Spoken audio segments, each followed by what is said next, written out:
یہ اللہ تعالیٰ نے ان کی مدد کیوں کی؟ اس لیے کہ انہوں نے آڑے وقت میں، مشکل وقت میں رسول اللہ صلی اللہ علیہ وسلم کا ساتھ دیا، اور اللہ تعالیٰ نے دنیا کو دکھا دیا جو میرے نبی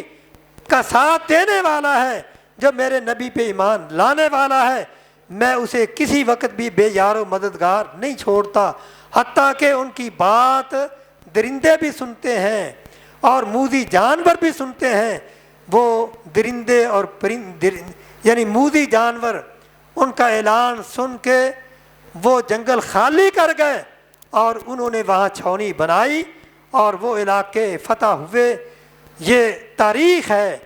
اور اسی طرح اور بھی بہت سے واقعات تاریخ میں صحابہ کے ملتے ہیں، لیکن اصل بات یہ ہے کہ اللہ تعالیٰ نے ہمیں ان آیات میں یہی بات سمجھائی ہے کہ میرے نبی کے صحابہ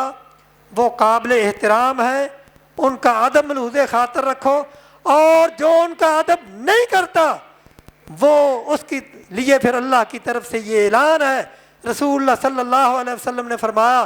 کہ جو ان الذین، اللہ تعالیٰ فرماتے ہیں ان الذین یؤذون المؤمنین والمؤمنات بغیر مکتسبوا فقد احتملوا بہتانا و اسما مبینا، جو اللہ کے نبی کے صحابہ کو، مومنوں کو اذیت پہنچاتے ہیں، ان کو گالیاں دیتے ہیں، وہ پھر اللہ کے عذاب سے بچ نہیں سکیں گے۔ بلکہ رسول اللہ نے فرمایا کہ جب تم سنو کہ کوئی کسی صحابی کو گالی دیتا ہے تو تم ان پہ لعنت بھیجو،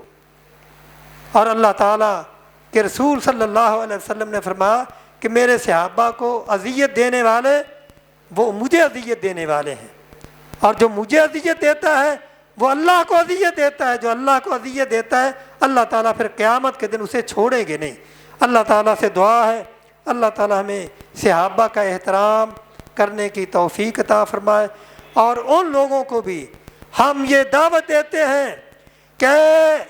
صحابہ کے دشمنوں، ان کو برا بھلا کہنے والوں، ابھی وقت ہے کہ توبہ کر کے مسلمان ہو جاؤ، توبہ کر لو،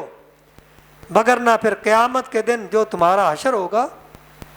وہ کوئی نہیں جانتا۔ اللہ تعالیٰ ہم اللہ تعالیٰ سے